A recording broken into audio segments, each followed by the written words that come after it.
What's up, Juventini? Welcome back to the AJC, your channel dedicated to Juventus, and my, oh my, Vlahovic under fire, rightfully so in many's eyes, but we're going to take a look at the game that leads us to that because I've got somebody else that's kind of under fire, yet it could still all be, in the grand scheme of things, actually positive if we think about everything around it, all right? But the result, the immediate result, is not a positive. It's frustrating, and it's frustrating because it's literally the same exact thing we saw before the international break in a 0-0 draw, and we're asking ourselves, hey, are these guys we picked up actually difference makers? Why can't we break this thing down? Well, we're going to break it all down right now together. Got Omer, got Trim with me. Fellas, how you doing today?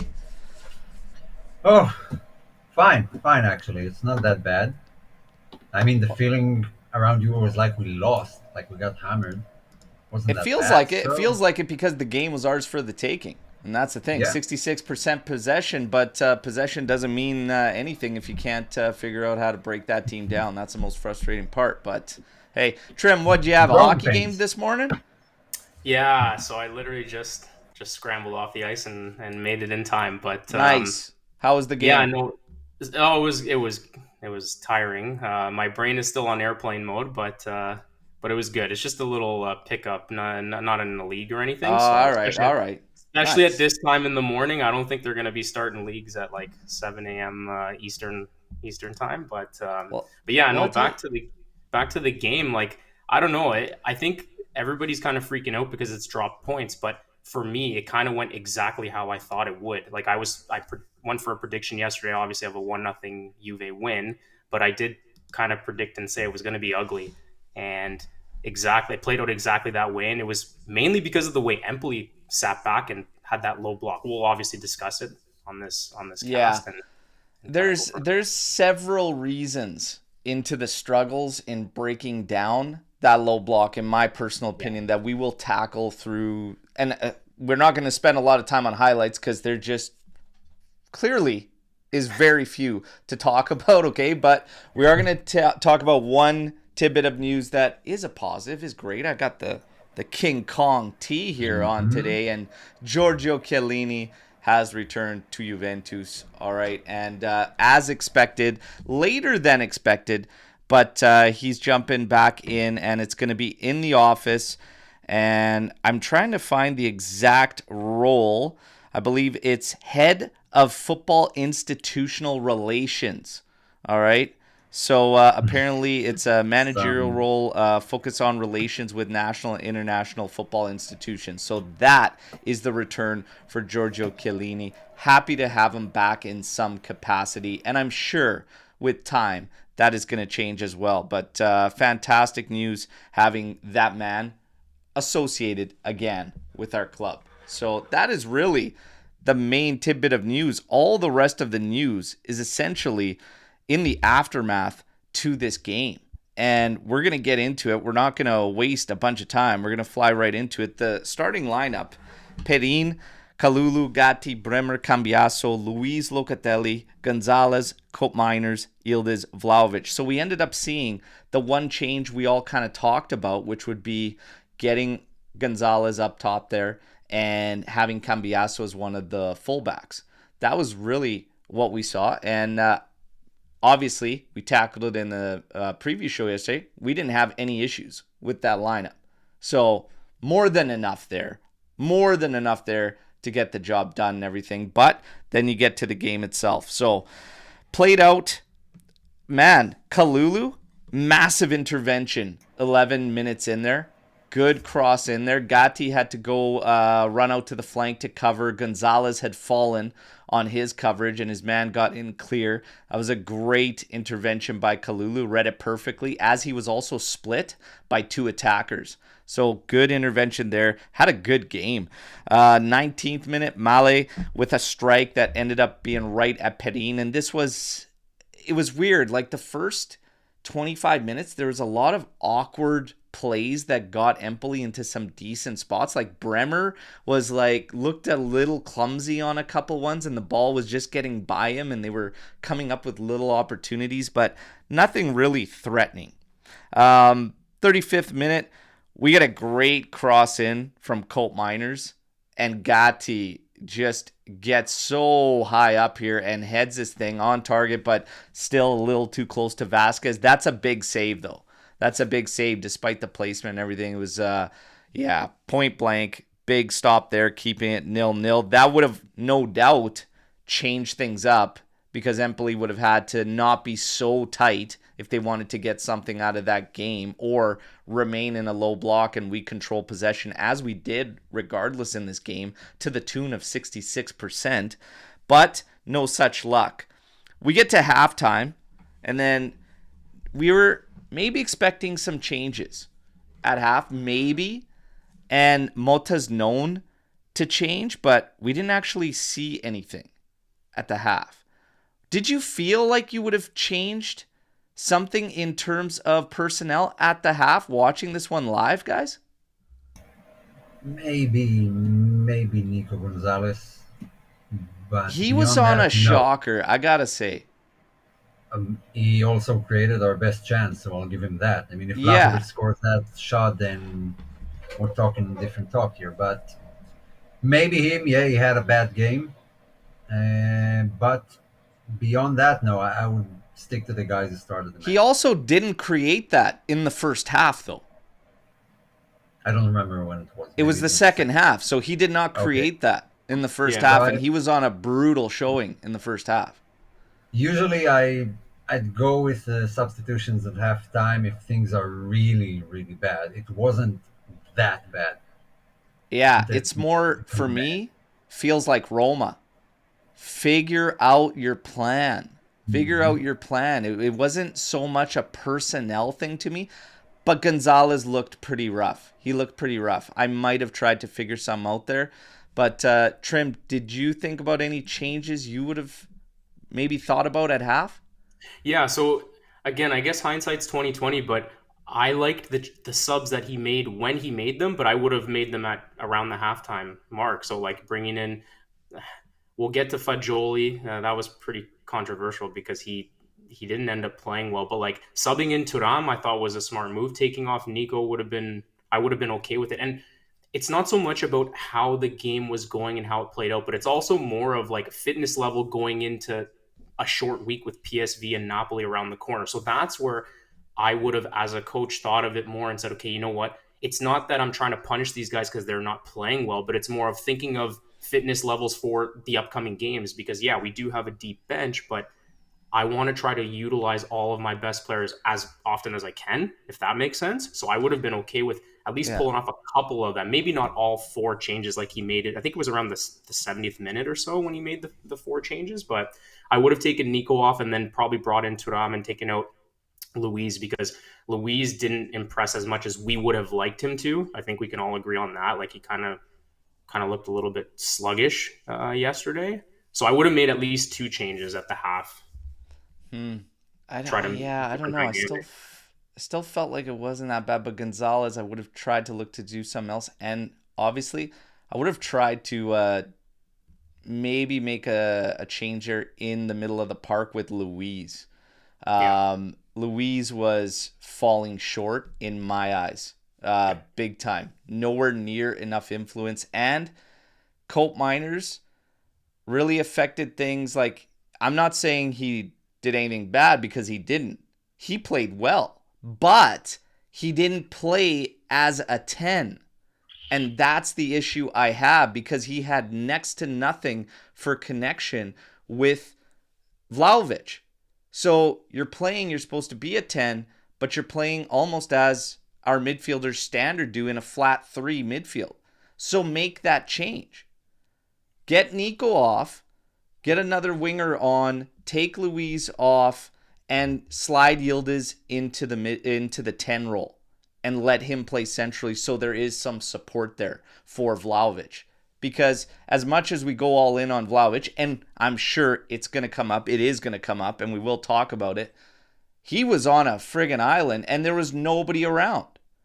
Motta even said this. We had one man in the area, he said. That's not good enough. How are you going to break down a team that is planted 5 across in there with one guy in the area and then crucify that one guy because he didn't bury one chance that he got all game.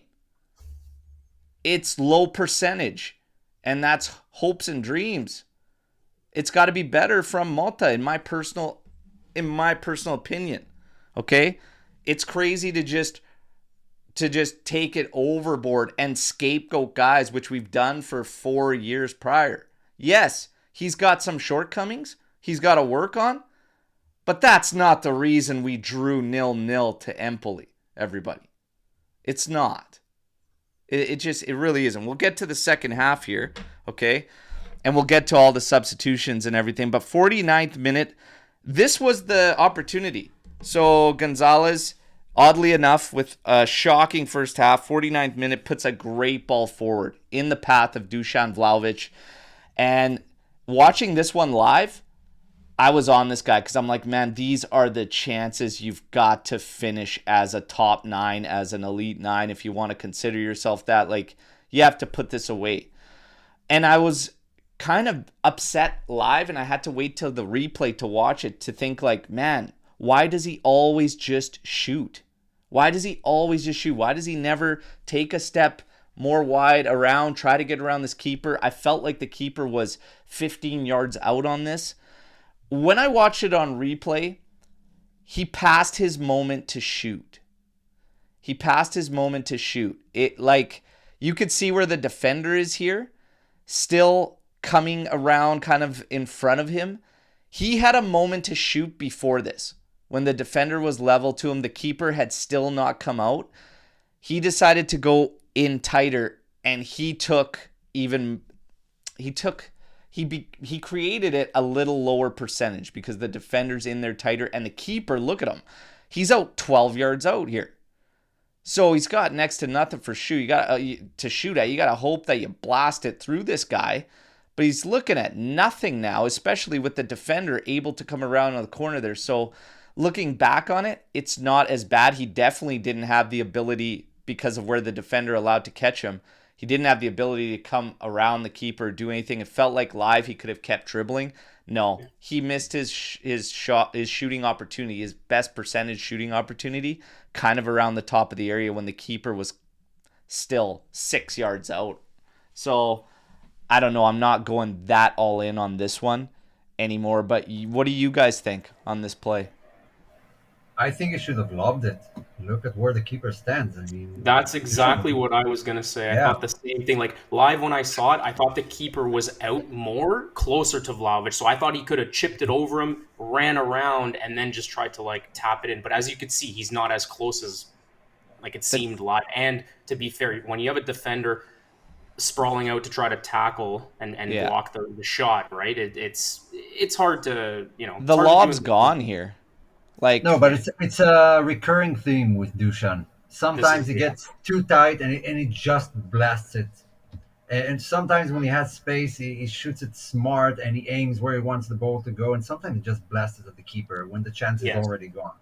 Yeah. And that's what he did. He got in too tight and then just shot it straight at the goalkeeper. Yeah, but what I'm saying is his high percentage shooting opportunity, he ain't lobbing because the keeper's still 6 yards back. Here, in this position, the keeper's 12 yards out, but you're not going to lob that with this guy right there in front. He's actually slid in front of him. I think the shot goes just under his leading leg on the slide. I think he just ended up ripping it. The play might have been with this guy so aggressive all game. Ismaili played so aggressive all game. He probably should have read a feint and maybe tried to cut back in towards, and then you might have a better op with the keeper wherever he is. But it's all speculation. We can sit here and overanalyze the hell out of this thing one way or another, but I think he passed his best shooting opportunity. But in the game, the match as a whole, that isn't what drove me absolutely crazy. And it's not the reason why, for me, I'm the most frustrated in the drop points. Right. But from Dusan's standpoint and everything, you got to find a way. Like, you got to find a way. But I mean, did he have anything else to do there other than think about when he's going to shoot. And even if he took his shot at the best moment at the top of the area there, it's not a guarantee. He's still further away than where he ends up taking it, and the keeper's still coming out. It's tough. He had no options, though. Could he have laid it off? There's nobody there with him. Nobody's there. Yeah. There's nobody there with him. If he feints that guy there, it's still him 1v1 trying to go now onto his bad. There's not enough. It still shows. Do a feint. Yeah. Just cut back to the center. That was, I think, the most logical one. The defender was already lunging in. It's unfortunate because you want to see him obviously bury those ones. On live, my point is on live, it felt way worse than it actually looked to me in the replay and watching it. That's all. And it's still not my ultimate frustration in this one. Opa, we're going to take a second here. DeCilio was riding the pine, even on Empoli there. So that's where he was, Opa. Opa and the DeCilio. He didn't get his chance, Al. 52nd minute. Locatelli with a nice ball forward to Cambiaso. A good cross to the back post. Cope Miners directs it back on goal, and Vasquez gets a hand on it, and Gonzalez is standing there just out of his reach from the swat. That was another close opportunity. Locatelli played well. Very well, in my opinion. It was a great showing from him. A little bit later on here, this is infuriating. Now, I'm going to preface this by saying we don't need this and should not need this to get the job done by any means. But the headbutt on Gatti was absolutely ridiculous. That's not red. Okay? Agreed. It's absolutely ridiculous. The fact that the ref... So we're going to get L'Arbitro Nick here. We see Pellegrini get up, exchange words with Gatti. Obviously, then we see his head go into Gatti's headbutt. Di Bello punishes this with a yellow card. Since this happened off the ball, the only potential red card could be for violent conduct. Looking at it, we need to decide if this player used brutality against Gatti. There was clear forward motion into Gatti's face, and to me, that certainly rises to brutality or violent excessiveness.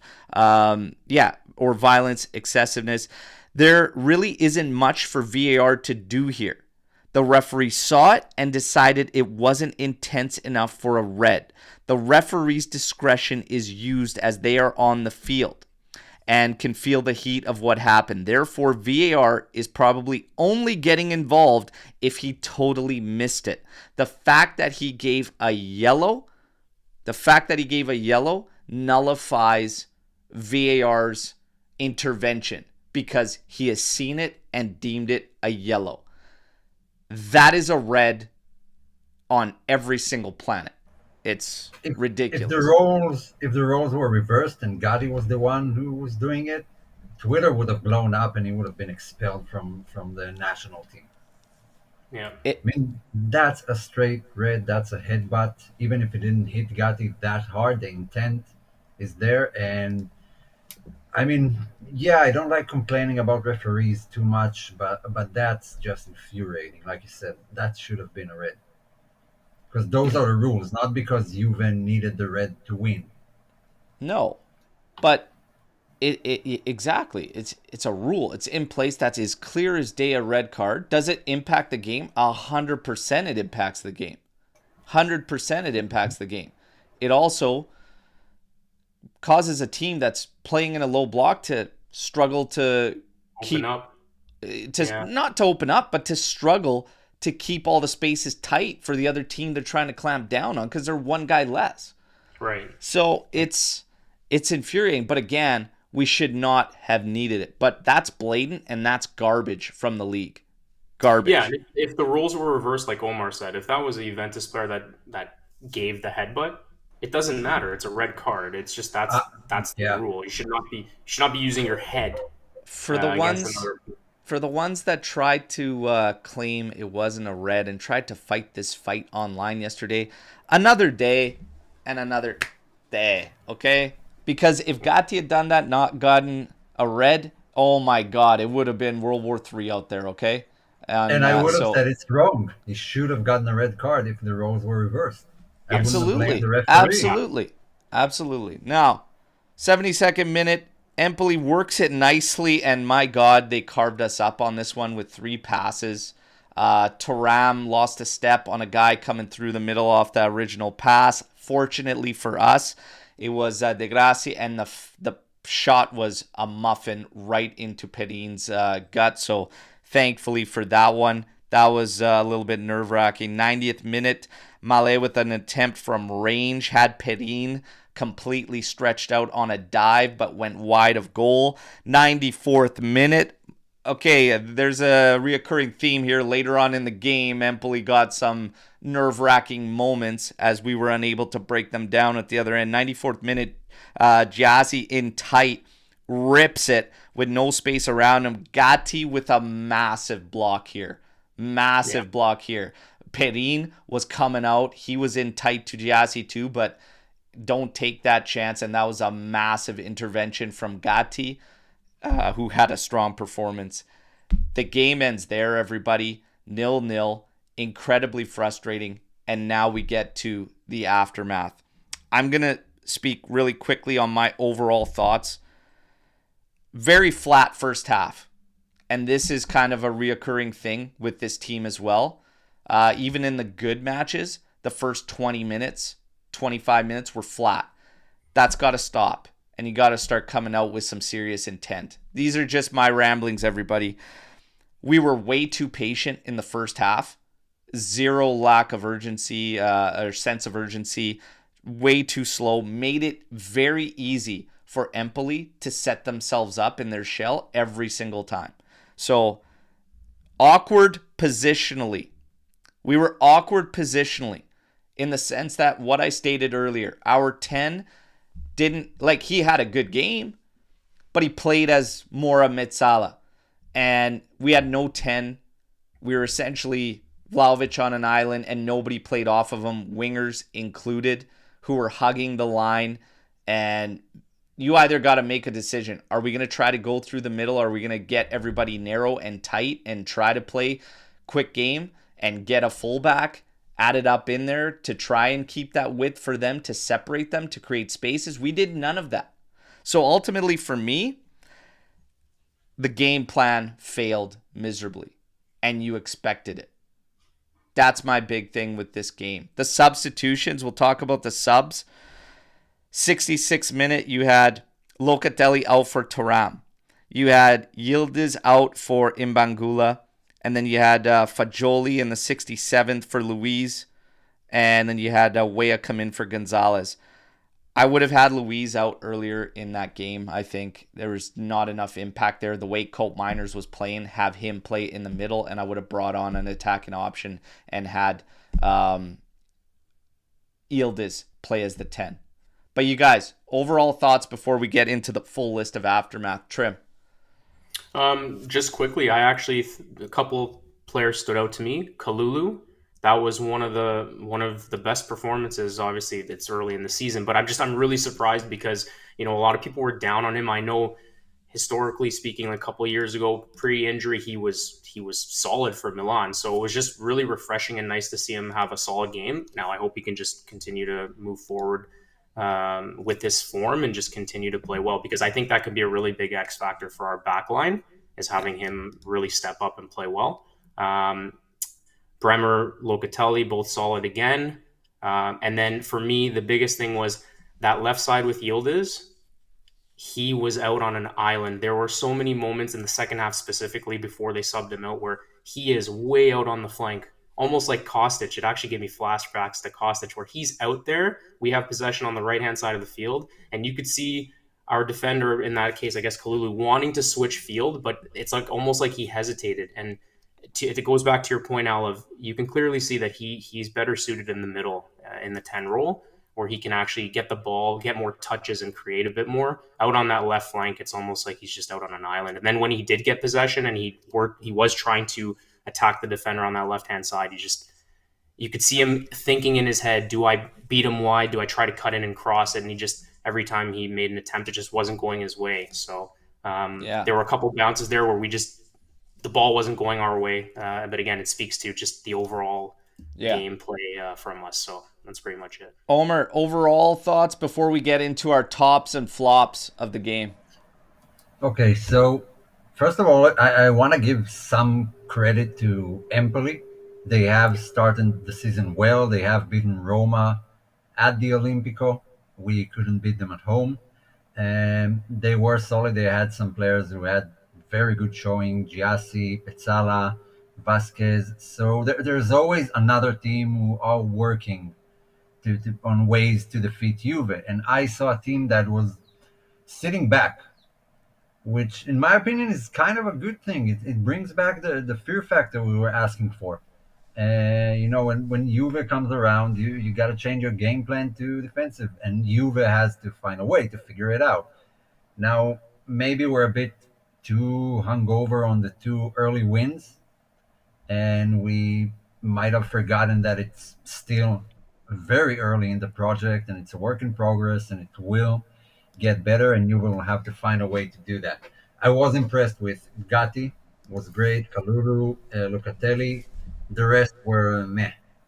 Fine. There was a tactical issue, but overall, yeah, Juve will need to get better. Vlahovic, especially, will need to get better. But we'll get to player ratings and stuff soon. We're gonna get to the top right now. I'll give you not the the ratings. end of the world.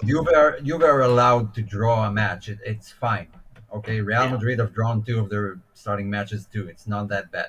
Here's the ratings. So Perin 7.2, Kalulu 7.1, Gatti at 7.9, Bremer 7.3, Cambiaso 7, Locatelli 7.2, Luiz 7.3, Gonzalez 6.8, Colt Miner 7.3, Ildiz 7.1, Vlahovic 6.4. There's your ratings. For top man of the match, everybody drop your man of the match in here. For me, it's not even close, and the only guy that could be considered close to my man of the match is Locatelli, but I give it to Gatti, 100%. 100%. Definitely. Kalulu had a good game. I wouldn't put him at a stronger game than Gatti, the way it played out. Gatti ended up also getting our best scoring opportunity and was the closest to scoring next to that Vlahovic opportunity on that set piece. It's Gatti for me, and it's by a healthy distance, and then Locatelli, and then Kalulu. But those are my tops in this game. Gatti continues to turn heads and have people saying that, you know what, these decisions, everything is probably right. I know that Sev came out and said, hey, you might have nailed that one, Alberto, because you said you think Gatti could thrive under Motta. So far, so good. The season is long, though. I also was dead wrong on another one in Giallo, but Gatti is doing fantastic work, and I'm very, very happy there with that one. And Locatelli's game was a solid one. So those are my tops. Who is your man of the match, Omer? Gatti. Yeah. I thought Locatelli was very good, top three.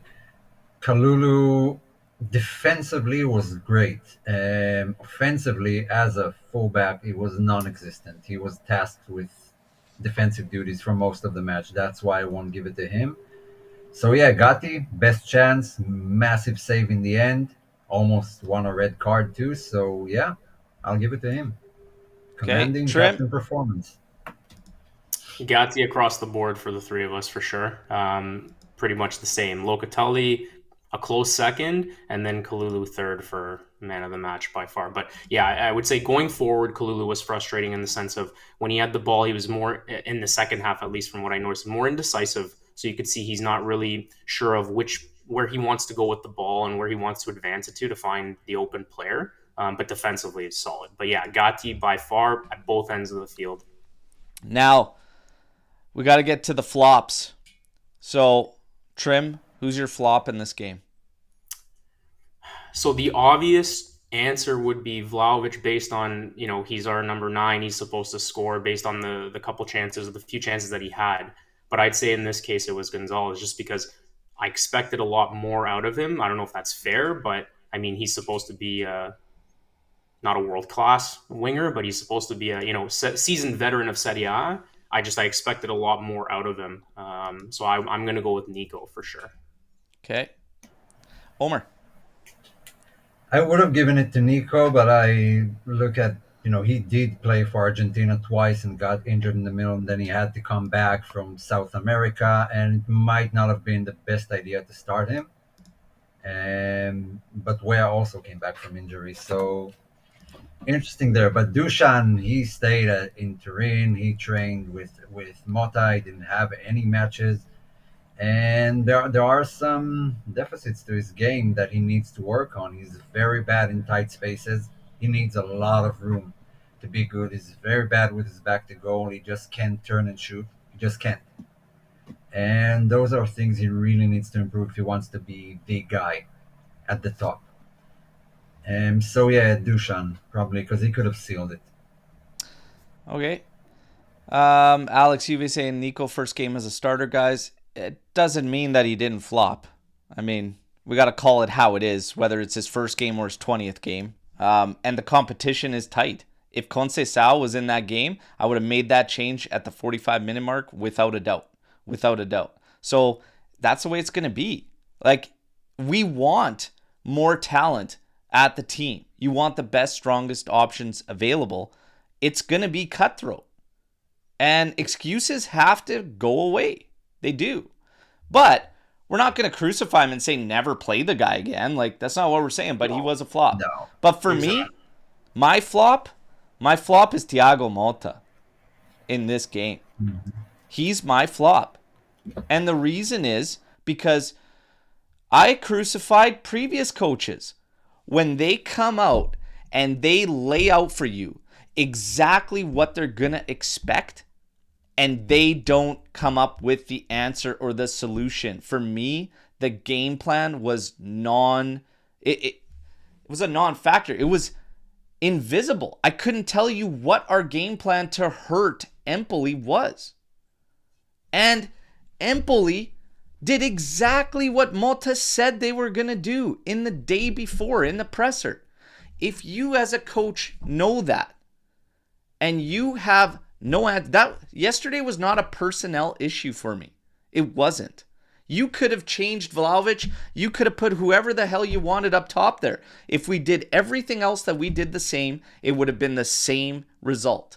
Lack of creation because the game plan in the final third was not there. I've listened to people and I've read the tweets about ball playing CB this and that, whatever.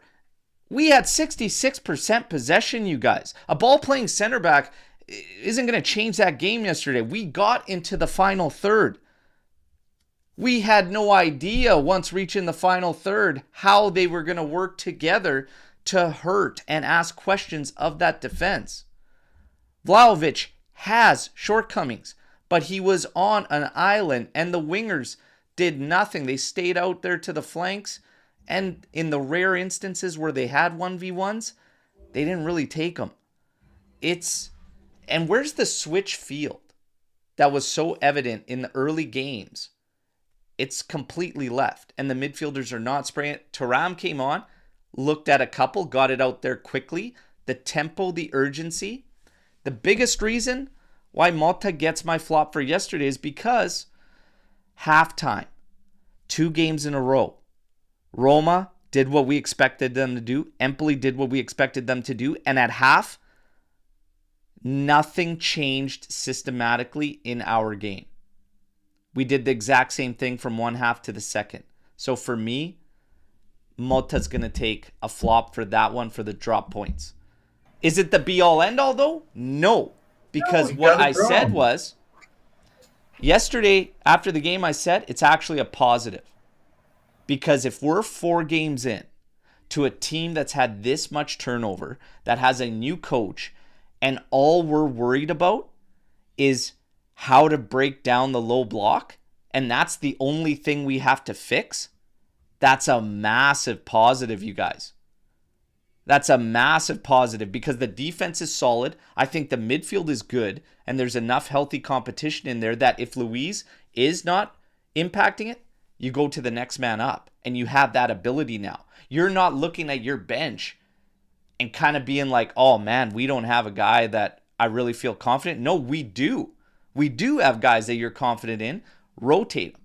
But the game plan has to match. But one thing to fix, that's a positive. And the games that are open won't be like that. And we'll look strong in the games that are open. Which PSV coming up is going to be a completely different game, in my opinion. And we'll be having a different discussion. But those are my thoughts, guys. And I give it to Motta. It's going exactly as planned in the sense that it's hurry up and wait, right? It's like exactly what you said. It's a new coach with a lot of new roster players, and we need the time to gel. So, like to your point, Berto, if all we need to fix is finishing and attacking in the final third to execute and put teams away and take leads, then I think we're a lot better off than we think. It's not going to be like at the fan club yesterday where we had gentlemen chanting, "We want Max, we want Max." Oh, like no, 4 games in and we're already starting that. I didn't even go on Twitter to look at that because I know people were melting yesterday. But like you said, it's a couple back-to-back draws, drop points. We know Inter's not going to drop as many points, so that's why I think we're all frustrated. But at the same time, like, we'll take the result and we'll move on to PSV and then next week against Napoli. Yeah, no, it's overall, it's good, you guys. It's overall, It's good. If teams are willing to clamp down and give us that possession, that's fine. But again, we have to figure out a way to hurt them, because 66% and everything, that's great, but you got to know what to do with it, and you have to punish the teams that do that. Now, Alex P is asking, why would PSV play an open game if it's easy to beat us just by sitting back? I don't think PSV we'll get to that. We'll get to PSV and why it'll probably be an open game. For us, saying the defenders are the ones to make those switches, Berto. No, they're not. They can if you have them available. But if you've got 2 pivots and you've got 2 midfielders there, your midfielders are picking up the ball a ton. They can like if you're working up the left flank, okay, and you have 2 midfielders. You have Cope Miners, who is hugging the right byline for the majority of that game, and you have Luis that's hugging the left byline by that. Locatelli was essentially the stabilizer that was hanging back as well. I expect a professional caliber midfielder to pick up that ball on that flank, and when they overload, you have your switch. Who says it is one position that has the ability to switch the ball? Yildiz dropped back in the early games, picked it up, and switched the field. He did that a handful of times. It's not one set position that has to do that. That's what I mean in finding a way to utilize everybody you have. This theory or notion that it's one set specific position that has to do that is ridiculous to me. It's the same as everyone that had this crazy fear Bremer can't play in a back 4. What are we talking about here? Players play, winners win, ballers ball. Get the job done. You're a professional. You're at Juventus. Switch the fucking field. I think it's a reminder of just, we need patience. We can't expect it, to just come out of the gate like Guardiola's Barcelona and just storm the league. Right from the get-go. It will take time. I know we want to win immediately. I want Juve to win immediately. But we have to be a bit realistic. We have to figure out how to break the low block. And it's going to take... We will. You're not going to do it... What did we always say when it used to happen before? It's like, you got to send numbers. You got to get numbers in the area. Like, you're not going to do it with one guy, 2 guys in the area. Like, you're dealing with too much on the defensive side of things. Yesterday, we had nobody in there. And Motta came out and said it. That's why he got my flop. He's like, Vlahovic was alone in the area. You're the coach, man. Fix that. Figure it out then. Don't tell me after the game what we all saw, but make no adjustments to it. So, now, we get off of this and we get into the players. Cope Miners. What did we think of Cope Miners' game? Because I saw tweets and everything that were saying, I told you guys he's not worth 60 million euros. He's not going to impact games. He's not a game breaker. So, for me... Sell him in January. It's too harsh. Way too harsh. I thought Cope played a good game, but he played a good game as a flat 3 midfielder, as a Mezzala. Not a 10. But he played a good game. What Juve failed to do, and it affected Coop directly, is they failed to play through the flanks. Like I said, Cambiaso was getting into too centrally. Kalulu didn't get up, and when he did, it was more in the center than on the flank. And Empoli overloaded the center of the pitch. That's why Luis couldn't find his way. That's why Coop Miners got pushed to the side most of the time than actually playing in the center.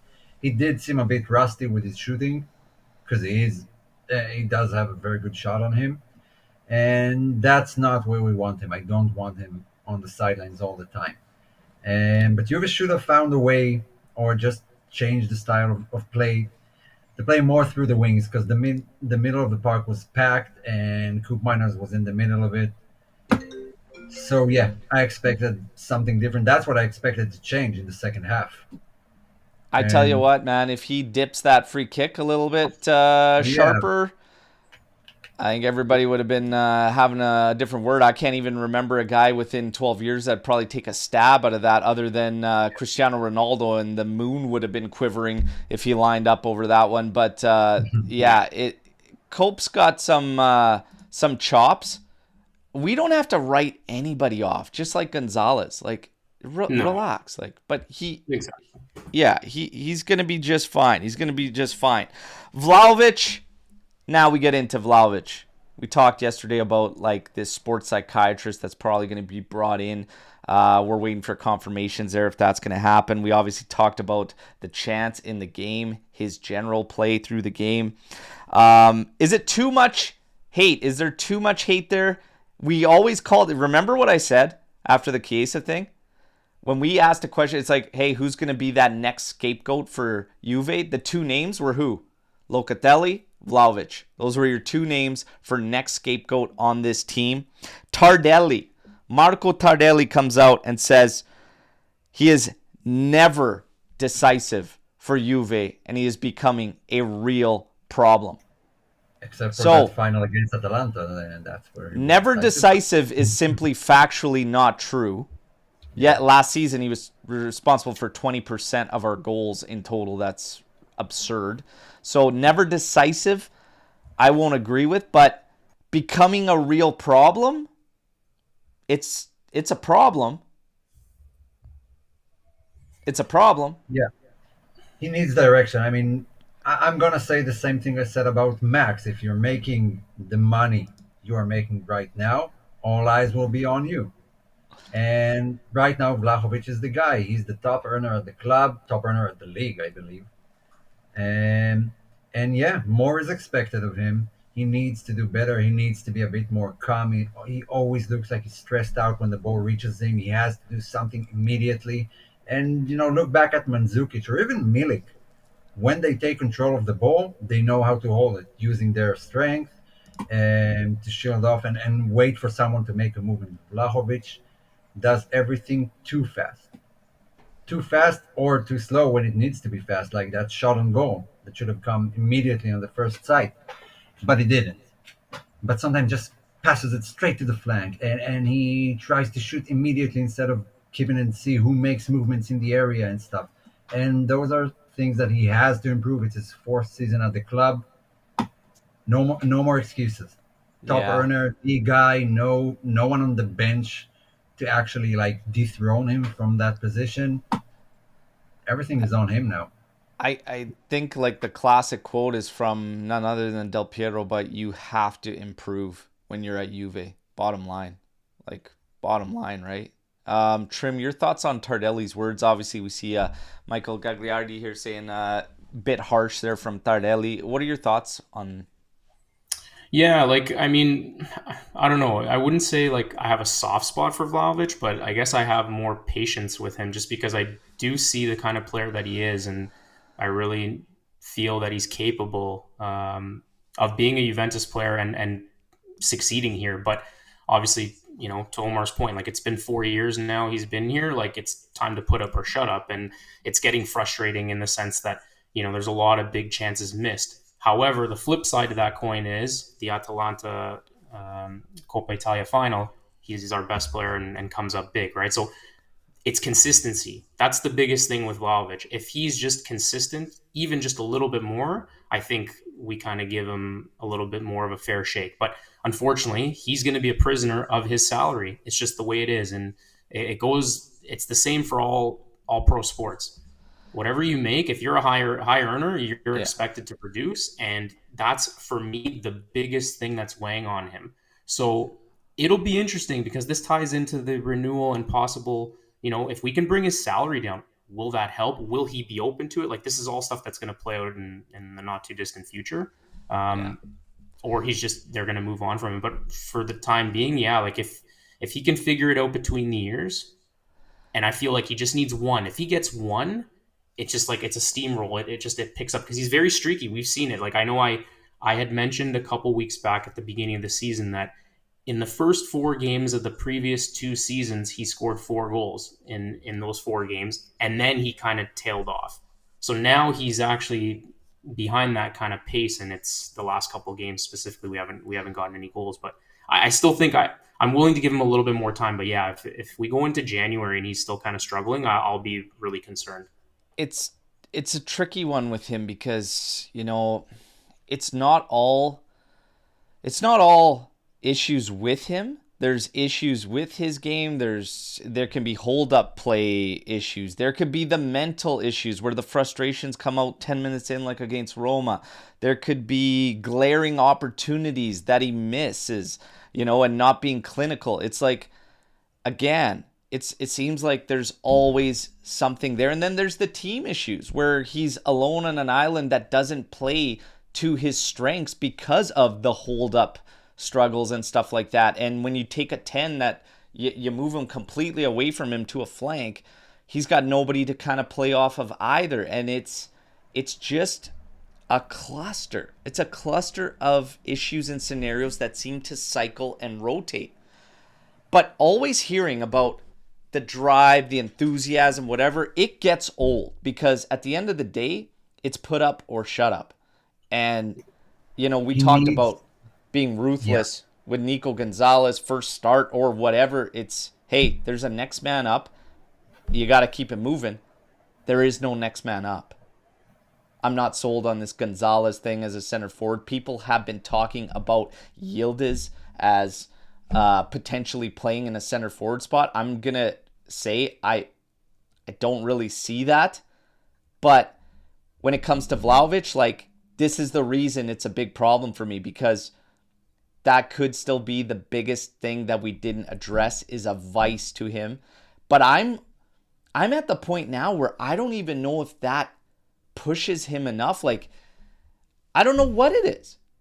But I'm tired of hearing Motta already in a short period of time keep telling me how great his enthusiasm is and stuff like that's great. I'm happy for him. But guess what? If I ran a dealership and I had a car salesman that was happy and brought great energy every day but couldn't sell a friggin' car to save his life, then I'm going to have a problem.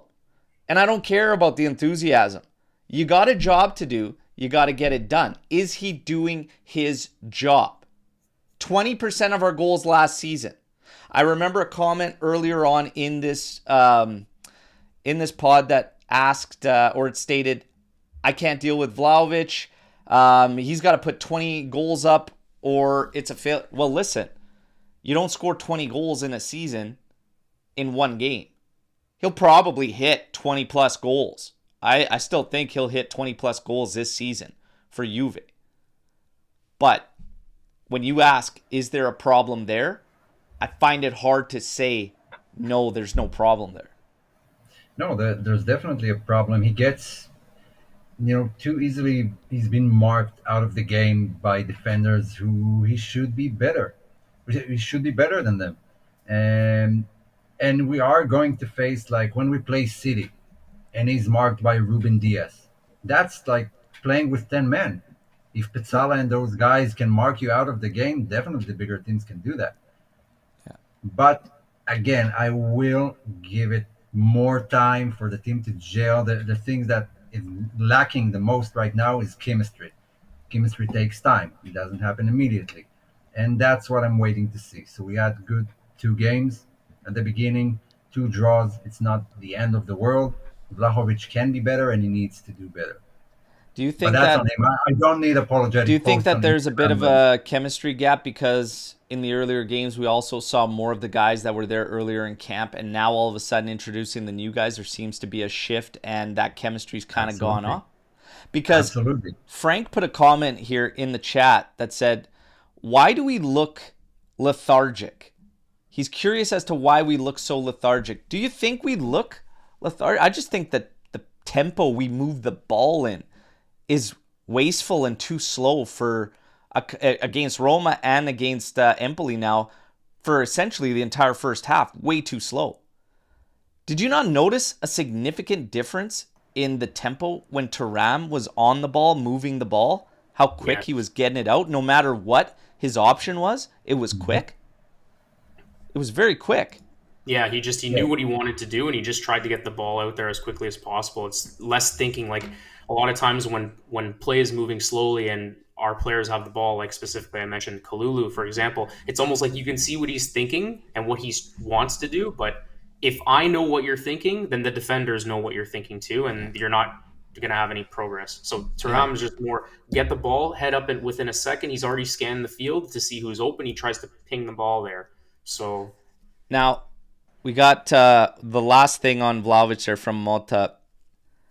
Vlahovic, he was asked, does he get nervous and leave the game? Is this an issue? And he says, I agree. He's literally, I agree. He gets nervous and leaves the game. I agree. Okay, we have a problem. We have a problem there, you know. But Motta then again continues to talk about the enthusiasm, and we left him alone up top there. And this is what frustrated me with Motta, not Vlahovic, is that you identified all of this and didn't make the necessary changes. But again, 4 games in, learn how to beat that block. You get 66% possession. Teams are now sitting back on you. So there's a blueprint there now. You got to figure out how to beat it. PSV, I think it's going to be open. Alex P does not believe so. He goes, why would they shy away from that blueprint? Well, for me, because moving on in Champions League is massive, especially for any team, and the financials that come with it and everything in 1 point. Yeah, I don't know. If there's a blueprint there, this is a tough one. If there's a blueprint there, why would they shy away from the blueprint? I think PSV is going to feel like they'll have a shot against a team that's in a rebuild. I know we have names there, and, you know, some clubs in Serie A will be fearful of it, but I'm not so sure that everyone else is going to be fearful, especially in the Champions League. I expect them to play a strong game, but they're not going to be clamped down like Roma and Empoli. I don't see that. I see PSV playing a fairly open game with us, and I think it'll make us look better as well, and we'll have more opportunities. And just like we're talking about concerns with Vlahovic, he could easily walk away with a brace on Tuesday in an open game. But what do you think PSV is going to do? Do you see them clamping down? Or do you see them opening up and playing a solid game? I see them trying to play their game and force themselves on Juve. That's what most teams trying to do. Not everyone can park the bus and it will be just this chemistry defending that teams in Italy know how to do and they work on.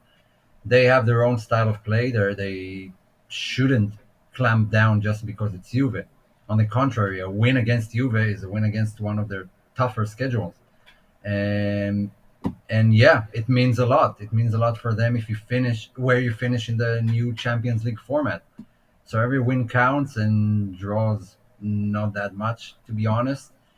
And Dutch teams, they just don't play defensively. They like taking risks. I've watched PSV play a lot. They're a very offensive team, and they're doing it great. Juve should take advantage of that. I don't think they're going to clamp down for a second.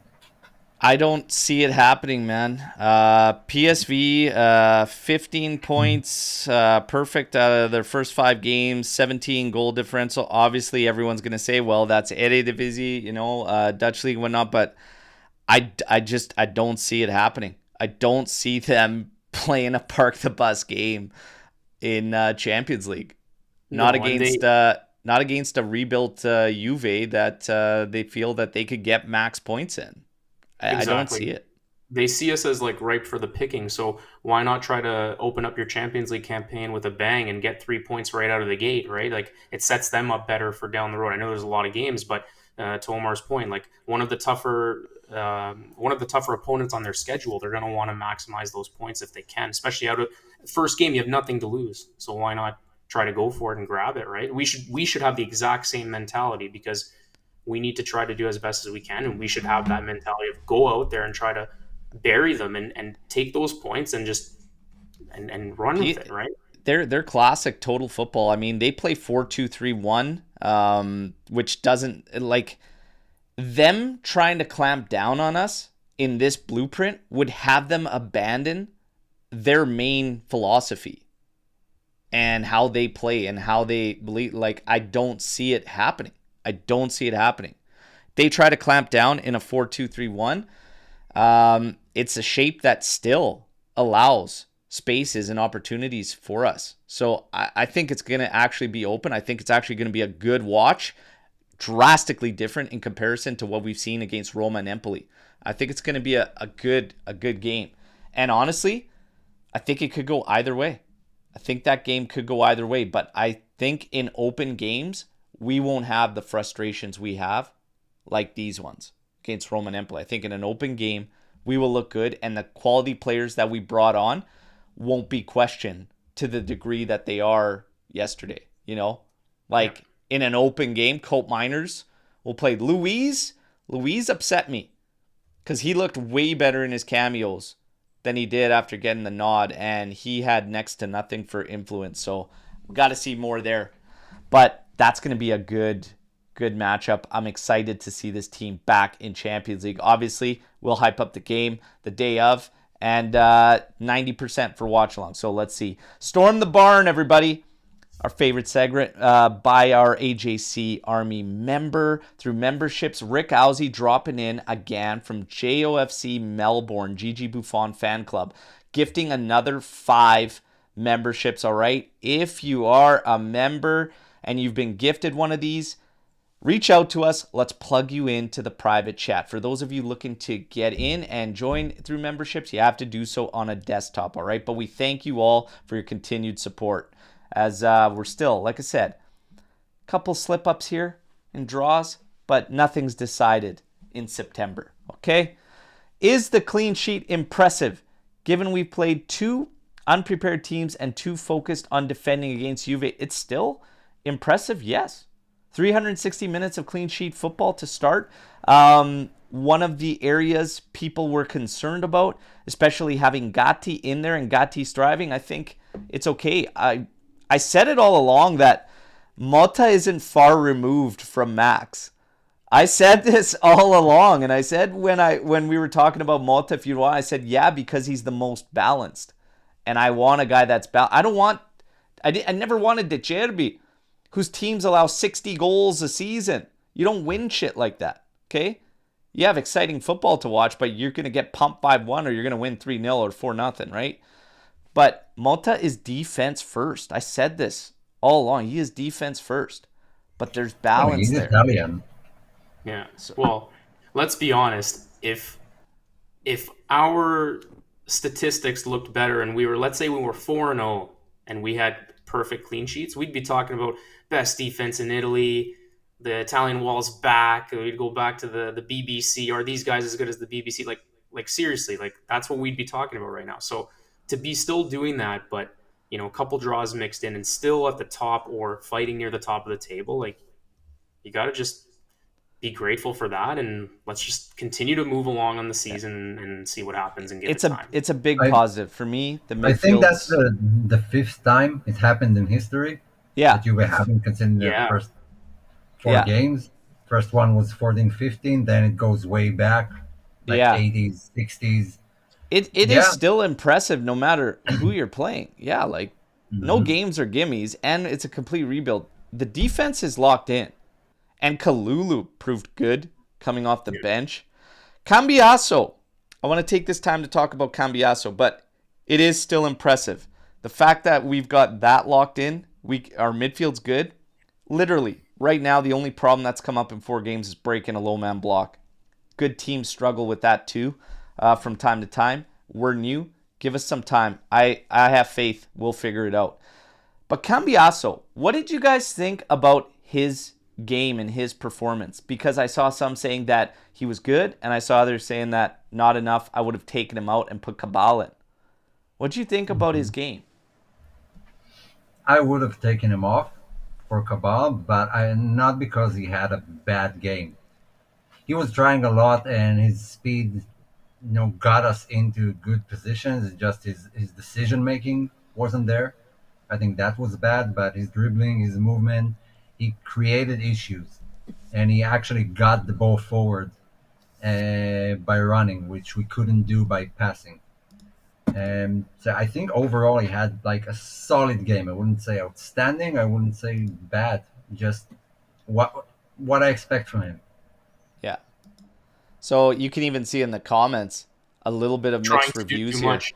Yeah, 100%. I was going to say that when Mark mentioned, I felt like he tried to do too much initially. Towards the end, he had his leg still where he was pushing the ball forward, and there was a chance where it almost seemed like he was just going to go on a run himself, and he did at a certain point. I can't remember exactly in the game, but very, very often it looked like he was just trying to do too much, and the bounces weren't going his way, and he was getting frustrated.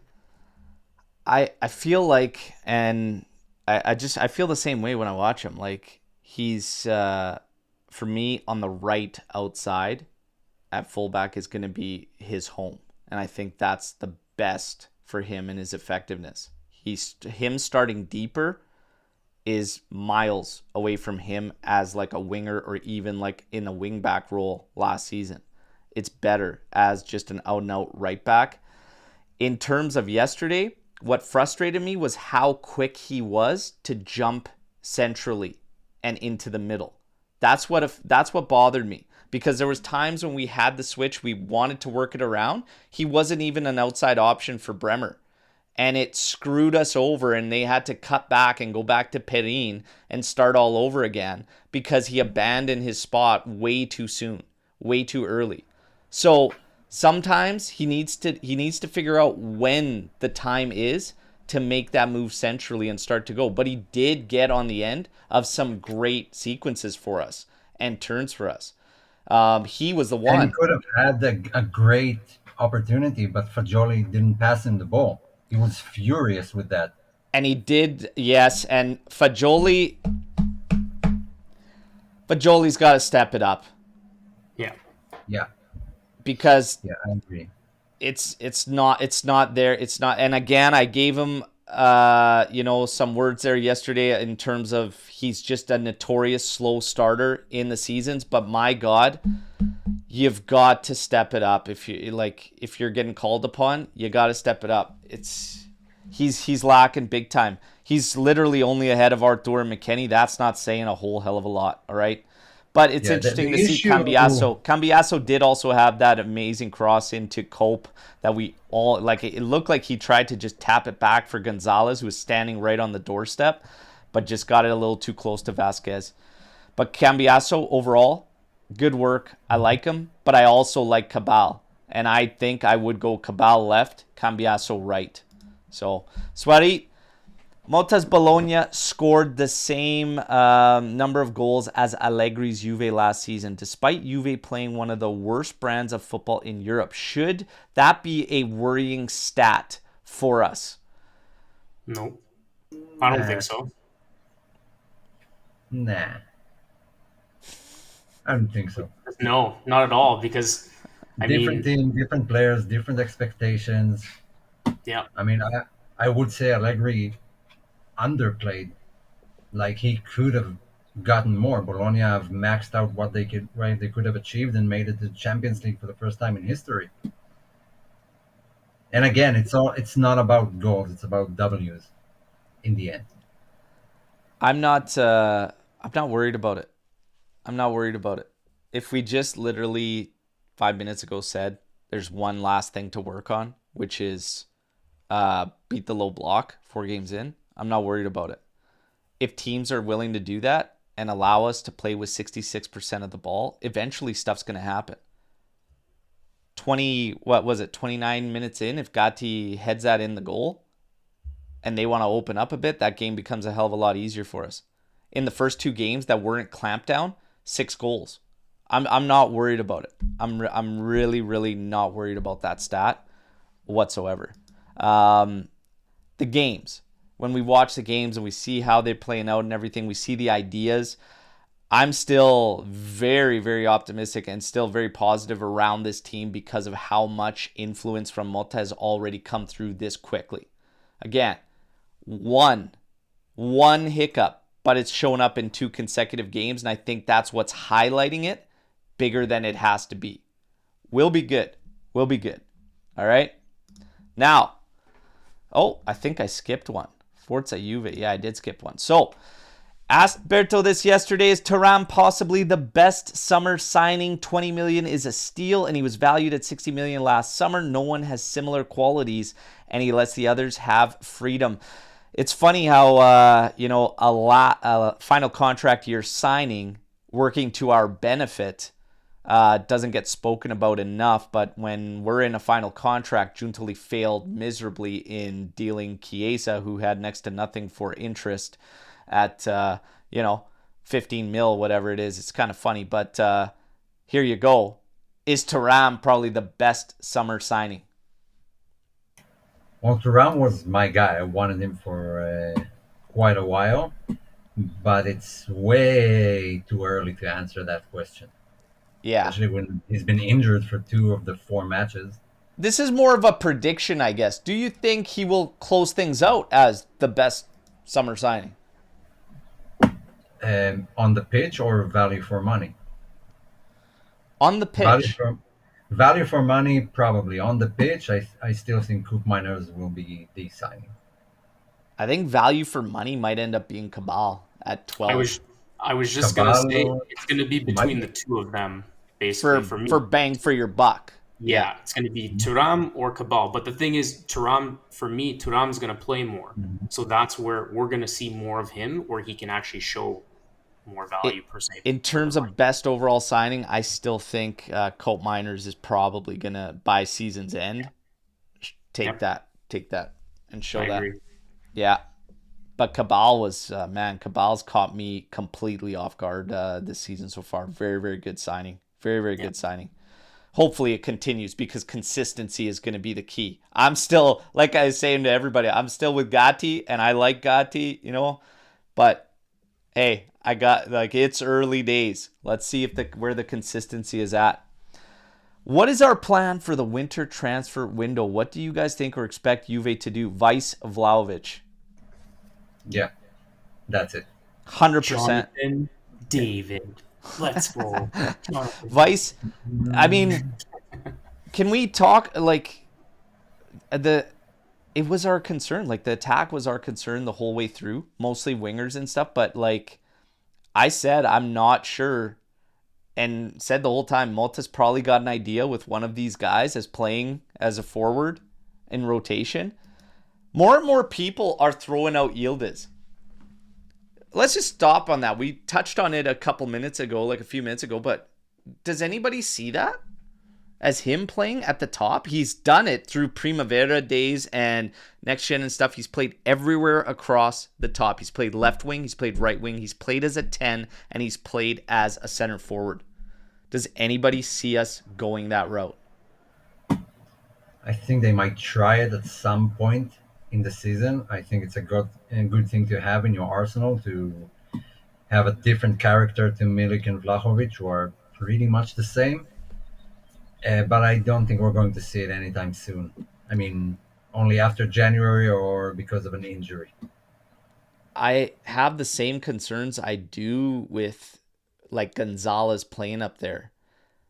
The game that we play for the majority, yesterday we didn't really play any game at all in terms of the final third, but if you're going to be getting the ball out wide to wingers and then having them get 1v1s and try to take it on from there, look for trailing runs, etc., these smaller guys, you don't have a target, right? If we played tiki-taka all through the middle, then I'd be like, okay, we can make this happen with these guys. for our game, the way it's starting to shape up and mold, I don't know if I have too much faith in it. But I'm not against trying it, but I'll tell you right now, I don't really see it.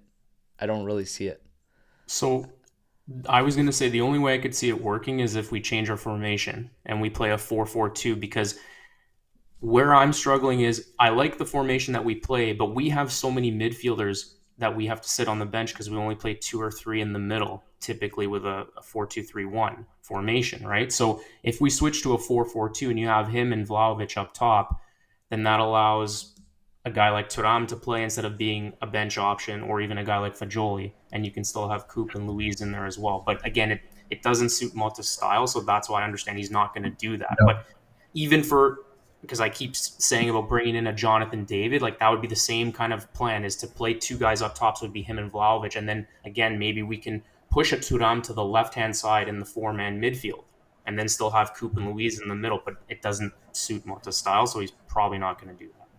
No, I think if Field is pushed to play centrally, like instead of Dusan, he wouldn't be Dusan.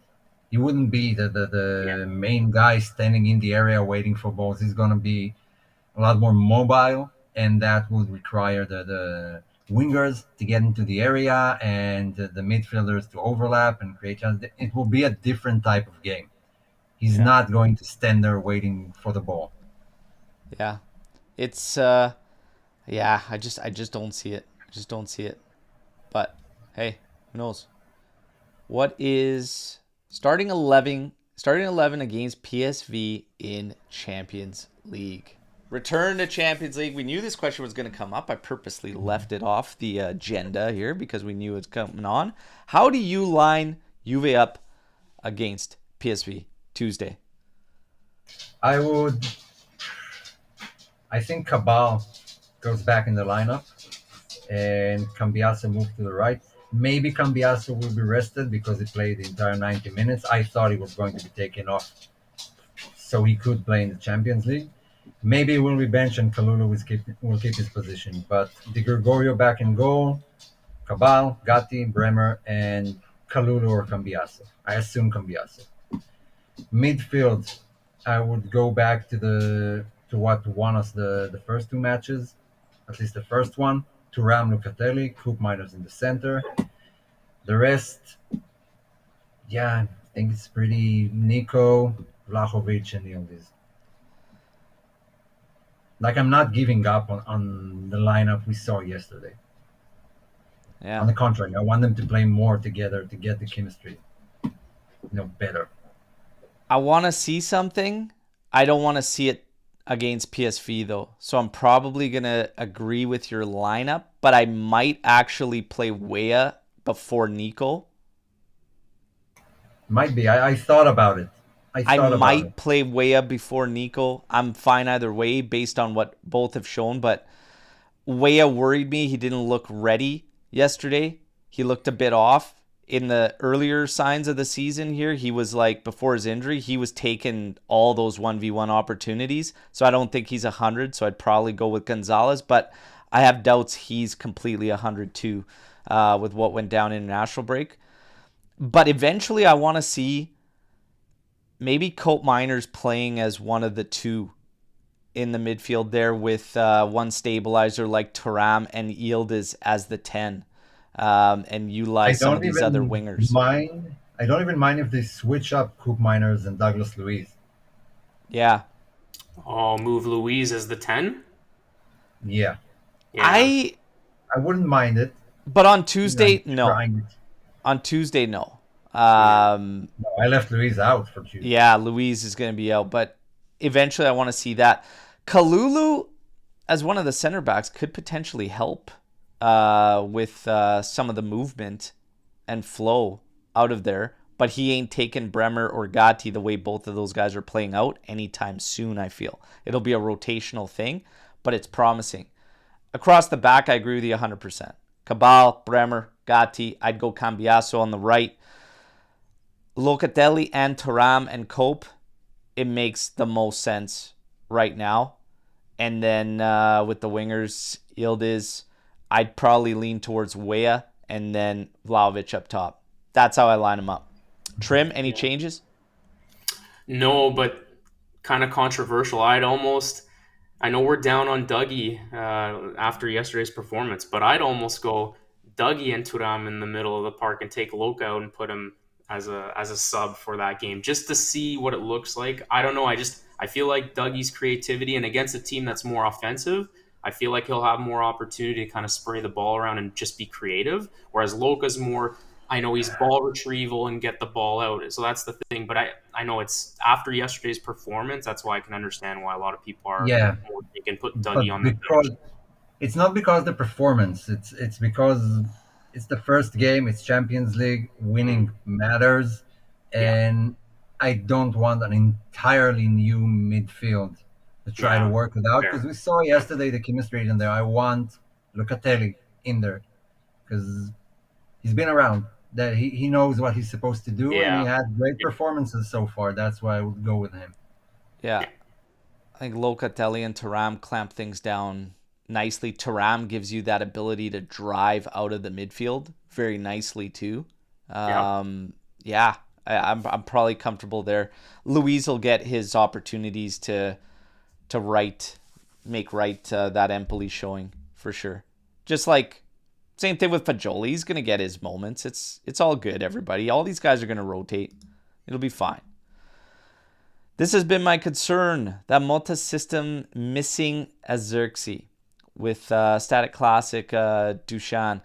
Do we have any option of a player that can play up front with the important ability to move? Well, we're looking at Milik, for God's sakes, and he's back for the Napoli match, and that's really the only alternative other than using Nico and Yildiz. We just spent a bunch of time kind of talking about that, Pino, in terms of I don't really know. I will make a point about it. And it's up to Motta to figure it out. You don't have Ziggs right now. That's what differentiates the top coaches from the regular coaches, who has a set system and needs very specific players to make it work. And Motta has to prove that he can shifting around to make Dushan work. Otherwise, you're not getting a Xerxes. Not until January, at least. There you go. Daniele Bucci. And for clarification, everybody, this is not Daniel Lucci's burner account, okay? Danielo, going on for a while. Great addition to our AJC Army members chat. Oh my God, the laughs when everybody's like, wait a second. Daniele Bucci is literally it's not Lucci's burner account. So good. So good. But Daniele Bucci coming in here. If you're Giuntoli right now and you've had to sit through 2 straight boring, lethargic 0-0 draws after bringing in the house, what are you thinking? I think you're just thinking the same, that it's tough to break down teams that clamp down, you know? It's you have to find a rhythm. The players have to find chemistry, which they still don't have. They're trying to build. But another thing is, and I thought about this yesterday, you've got to work the overlaps with the fullbacks. Because Motta with the 2-7-2 vertically, how he sees the game, it's all central. But you've got to get those fullbacks up there.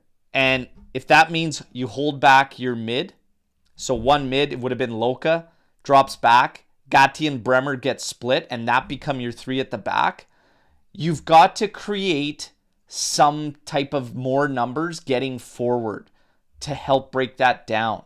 Trying to do it with the same amount of numbers when you're playing in an open game isn't going to work.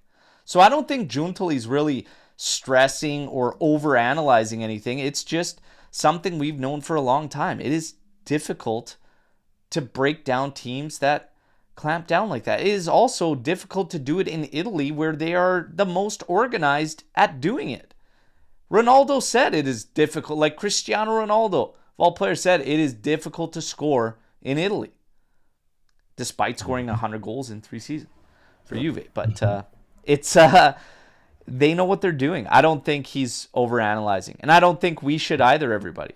Like we've been saying, they'll figure it out.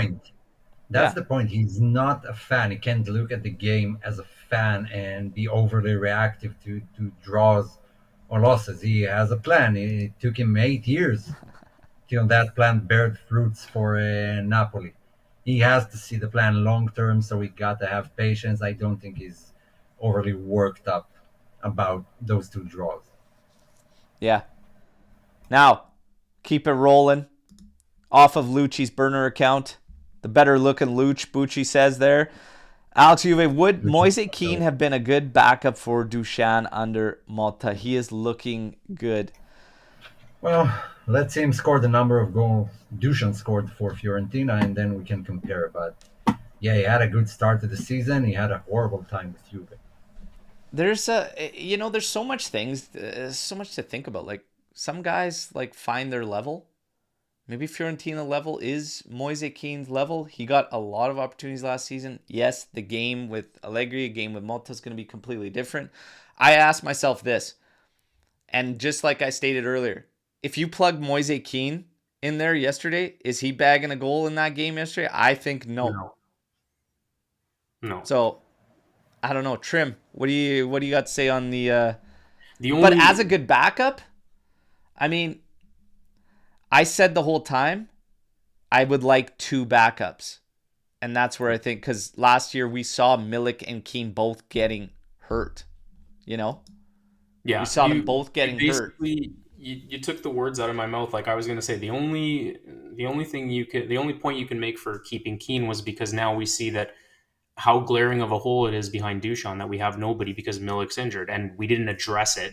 Unfortunately, he wasn't able to. Jutli wasn't able to pick anybody up, so that's why. But otherwise, no, I'm not surprised at all that this guy's going to Fiorentina and has gone to Fiorentina and has done well so far. But again, he's just like the rest of them, streaky in the sense that he scored today. He might now go weeks without scoring a goal again, and then we're back to Keane's back to relevancy kind of thing, right? So it hurts more from the standpoint that we did not address the need of getting another player in there while keeping Milik as well. But otherwise, no, I'm okay with Keane not being here. I know Skanga's happy, so as long as Skanga's happy, then I'm happy. Oh man, this guy, Skanga is Dusan's agent. He said no matter what he wants, pay him, all right? But listen to Skanga here, all right? Like the video, people, all right? Like the video. And like show some love. Let's keep it rolling here. Yeah. One Juve transfer that fell down that you wanted to be completed. George has Suarez as his. Okay, I have one. Okay. First of all, Suarez seemed like, the future court appearance for Juve. Something was off about that. And mine would be Xavi Alonso. I don't know if you remember, but back in 2008-9, before we got Paulsen, Xavi Alonso was very close to Juve, and he eventually moved to Real Madrid because Juve couldn't find a deal. But I wanted him so bad. And unfortunately, it didn't pan out the way I wanted it to. So yeah, Xavi Alonso would be mine. All right. Trim, do you have any? The only one that I can think of that just popped in my head, and it's in typical Max fashion, would have been SMS. How many years were we linked to Milinkovic-Savic? And I'm talking more, not the recent couple seasons ago before he went to Saudi SMS, but like even going back to I don't know, I guess it was 2017, 2018, and around there, he's been linked for years to Juve. So it would have just been nice to finally see him in there, but I'm counting my blessings now because we got Coop Miners instead and Thuram and Louise. Alex, come on, you had no idea who Ronaldo is back in 2003. But in hindsight, yeah. So this one that's brought up by Alex Juve, Lou and I, for the longtime supporters of the channel, holy, were we on this one. We were like 20 whatever million, 22, 23 million. We're like, fight for Barella, whatever. We were like, man, we needed help in the midfield back then. But the one that, for me, we literally just went through it. And you guys just lived it through with me. Tony Kroos on a free Oh. like this past, if it was possible. Like, I wanted that so bad for this midfield, man. Kroos still has, man, he's still got years left. The fact that he left completely, I would have loved to pick him up on a free. When those rumors were swirling, hey, I paid no attention to how weak the source. I didn't care who it was. I was like, yes, make it happen, please, please make it happen. Honorable mention as well, going back to like more next gen stuff. Jude Bellingham, Haaland, like those guys would have been like, if we added them to next gen, that would have been just unreal. Yeah, but like, as far as knowing, because we never really heard about that till after the fact, but like when you're watching it unfold and you know, that's, it's a little bit different, right? Let's keep it rolling here. So Alex P coming in here, 4141 4231. I'm not convinced still. Seems like we're still more suited for a 3-5-2. Better for Dusan as well. What's interesting is that we flew into a 3-man back so much last game, like yesterday, on the ball because of Cambiaso. Yeah, exactly. Yeah, so it's not that we're completely closed off in 4-1-4-1 or 4-2-3-1. Like, it becomes 3-man back on the ball a lot with Motta. I don't really think setup like that is the be all end all. Like, there's a lot of movement, a lot of rotation and whatnot. It's the final third cohesion that has to have a shared understanding. And I think yesterday, that lack of chemistry, and why would they have chemistry when Gonzalez is new to the team? He's there. Cope Miners is new to the team. He's in there too. And that's half of your attack right there. And the fact that you're facing a bus and you're not getting bodies forward. But I'm not worried about the actual setup. It changes a lot. So, yeah. Kind of benches Conceição, Gonzalez, Bangula. You're left with 2 attackers. Yeah. After all the purchases we did in the summer. Yeah. Waste of money. Now, Pino coming in. Can Weah be an option with his speed for attacking forward? Oh, absolutely. Why wouldn't he be? He'll be in the mix. Don't ask Sev, but he'll be in the mix for sure. Weah will be in the mix. We just talked about potentially letting him go on Tuesday for a rip. See what happens. Yeah. Spotty, was the draw against Juve yesterday Deschilio's greatest career achievement so far? No, he has that Roma goal, the 4-3. That's his greatest achievement. Oh my God. That'll be... I said he should have hung him up there. There. What do you guys think of the MDS highlights yesterday? On the bench, riding the pine, looking good.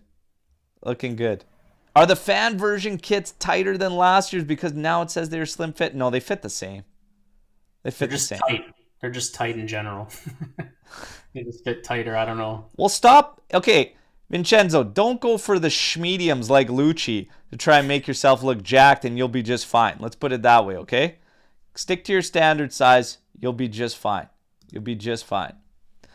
Taram, 6. Pivot, Luiz, Cope, 10. Yildiz, and Vlahovic with Nico up top. Okay. I saw this one pop up, and we were talking about setups and everything, and essentially making a 4-3-1-2. But again, then you're asking to play narrow. You're asking to play tiki-taka, and you're going to be getting your fullbacks up forward. That doesn't fall in line with Motta's defensive kind of stability mantra, right? But I'm not against it if he wanted to change how they play and get away from some of that width, right? In an open game, this would be fantastic to see, I think. If you were anticipating a team that was going to play you straight up, I would definitely be with it. If you're anticipating what we did yesterday against Empoli, absolutely no shot, I go with it. What do you guys think? I have nothing to add. The same, right? If it's an open game, I'd fire away, but it's going against what Motta wants.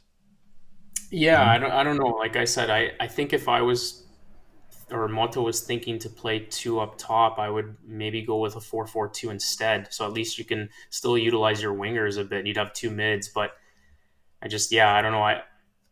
I don't have an issue with our formation so far because it works with the roster that we have currently. And then we just got to make some tweaks in terms of finding the right chemistry, really. Yeah. Be interesting. I think in an open game, you can go to it, but I don't know. I'm not looking to make that type of change right now immediately. I think we can still get it done with the personnel we have, just a tighter knit plan there. I see some shouts there. Chanky coming in here been saying on other outlets that Vlahovic should be replaced with a more prolific and versatile striker. I'd even take a Lookman before Vlahovic, even at Lukaku. I'm not there. I'm not there yet.